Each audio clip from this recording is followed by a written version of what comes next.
સુરતના ખટોદરા વિસ્તારમાં એક દુષ્કર્મ અને છેતરપિંડીનો ચોંકાવી દે એવો કિસ્સો સામે આવ્યો છે. મહિલાએ તેના પરણિત પ્રેમી સહિત કુલ 7 વ્યક્તિઓ સામે પોલીસ ફરિયાદ નોંધાવી છે. મહિલાને તેના પ્રેમીએ લગ્નની લાલચ આપી તેની સાથે શારીરિક સંબંધ બાંધી દુષ્કર્મ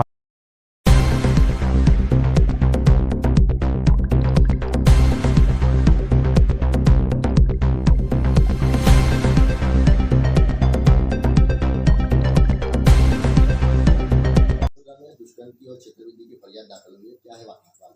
खटोदरा पुलिस स्टेशन में फरियादी ने आके अपना एफआईआर करवाया है। उसमें उसने बताया कि एक उदय हेमंत नवसारी वाला उर्फे नागर, ये खटोदरा पुलिस स्टेशन की हद में कापड़िया हेल्थ क्लब के पास में रहता है।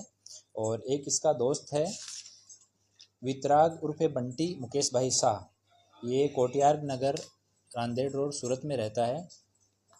ये जो उदय है ये फरियादी का क्लासमेट था स्कूल के दौरान, और एक स्कूल के गेट टुगेदर में ये दोनों साथ में मिले और उसके बाद में इनकी मित्रता है, दोनों एक दूसरे के क्लोज आए।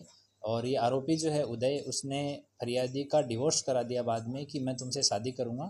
2019 में फरियादी का डिवोर्स हो गया अपने हस्बैंड के साथ में। फरियादी के 2 बच्चे हैं।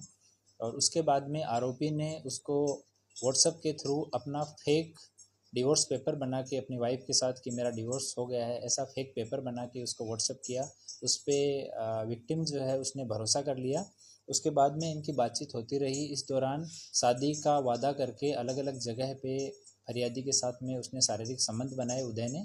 और बाद में इन लोगों ने 2023 में फरियादी से पैसे और ज्वेलरी की उगरानी करना चालू किया। इसमें ये उदय और इसका मित्र एक वितराग करके है, वितराग और इन दोनों ने मिलके प्लान किया।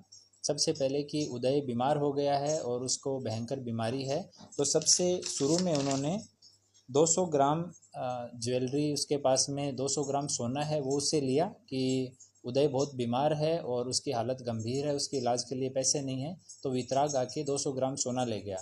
उसके बाद में दोबारा से फरियादी को बताया गया कि जो उदय है वो बहुत कर्जे में है और वो बीमार है, अभी घर पे आराम कर रहा है। और इस स्थिति में भी बहुत सारे लोग कर्जा लेने के लिए उसके घर पे बैठे हैं, उसकी बहुत बेइज्जती हो रही है। तो वो उसको भाभी कह के बोलता था वितराग कि भाभी जी आप ये कुछ और मदद कीजिए। तो फिर से विक्टिम इनके झांसे में आ गई और उसने 200 ग्राम सोना और उसको दिया। तीसरी बार उन्होंने बताया कि जो आरोपी है उसने बताया कि हम दोनों को साथ में रहना है और मैंने एक 3 करोड़ का फ्लैट है वो बुक करवाया है, उसका बाकी पेमेंट हो गया है, 50-60 लाख रुपए देने जितने बाकी हैं। और जो उसका आरोपी का मित्र है वितराग, उसने भी फ़ोन करके कंफर्म किया कि मैंने फ़्लैट देखा है, बहुत अच्छा फ्लैट है, आप दोनों को यहीं पे रहना है। तो फरियादी फिर से उसकी बातों में आ गई और करीब 1 किलो सोना, उनके खुद का, उनके फादर का, उनके मदर की जो ज्वेलरी थी वो सारी घर से निकाल के और वितराग को हैंड ओवर कर दी। उसके बाद में फिर से आरोपी ने और उसके दोस्त ने फिर से फरियादी को ठगने के लिए बताया कि फिर से जो मेन आरोपी है उदय नवसारी वाला, उसकी तबीयत ख़राब हो गई है और वो सूरत सिटी के सनशाइन हॉस्पिटल में एडमिट है। और इसको प्रूव करने के लिए उन लोगों ने विक्टिम को कई बार कॉल्स किए, तो पीछे आईसीयू की आवाज़ उन्होंने क्रिएट की किसी स्पीकर या ऐसे माध्यम से, और सनशाइन हॉस्पिटल के आईसीयू के पेपर तैयार किए, फोर्स पेपर, वो उसको व्हाट्सअप किए। तो फरियादी को एकदम भरोसा हो गया कि वास्तव में उसकी तबीयत ख़राब है। उन्होंने बताया कि उसके ब्रेन में प्रॉब्लम है, उसके लंग्स में प्रॉब्लम है और उसके घर वाले उसको सपोर्ट नहीं कर रहे हैं, तो आप उसको सपोर्ट करिए। तो इस दौरान भी 700 ग्राम जितना सोना है वो फरियादी ने, मेन आरोपी उदय है, उसका दोस्त है वितराग, उसको अपने घर बुला के दे दिया। फिर जब थोड़ा सा फरियादी को डाउट होना चालू हुआ तो इन्होंने बोला कि उसकी तो तबीयत और बिगड़ गई है और वो अभी उसको मुंबई में शिफ्ट करना पड़ेगा। बाद में उन्होंने बताया कि मुंबई उसको शिफ्ट कर दिया गया है और वहाँ से व्हाट्सएप की लोकेशन भी भेजी कि मैं उसके साथ में हूँ, उसका ट्रीटमेंट यहाँ पे चल रहा है और इसके लिए और पैसे की ज़रूरत है, उसके दिमाग में प्रॉब्लम है, उसका ब्रेन का ऑपरेशन करना पड़ेगा, उसका लंग्स है उसमें इन्फेक्शन बहुत ज़्यादा बढ़ गया है, उसका इलाज करना पड़ेगा, ये सब बोला।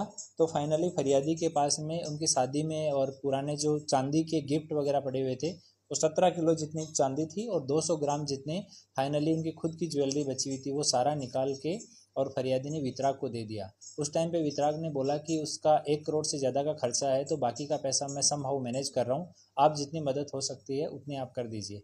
इतना ये सारा टोटल मिला के 1 करोड़ 39 लाख रुपए का ये ज्वेलरी है, ये अलग अलग टाइम पे इन्होंने 2023 की साल में उनसे ले लिया।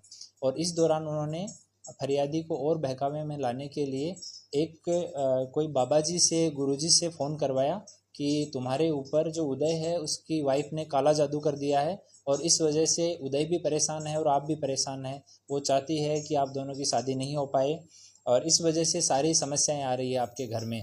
तो उसको कुछ मंत्र का जाप करना भी बता दिया और बाबा जी से फ़ोन भी करवाया उसको।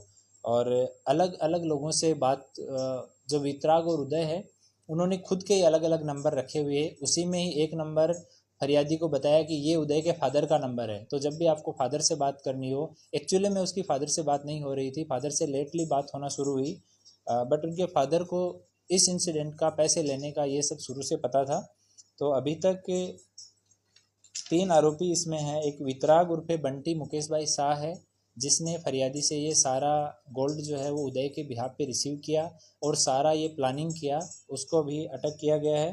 दूसरे 2 आदमी हैं जिन्होंने गोल्ड को रिसीव किया, केतुल चिन्नू भाई दलाल और स्नेहल चिन्नू भाई दलाल।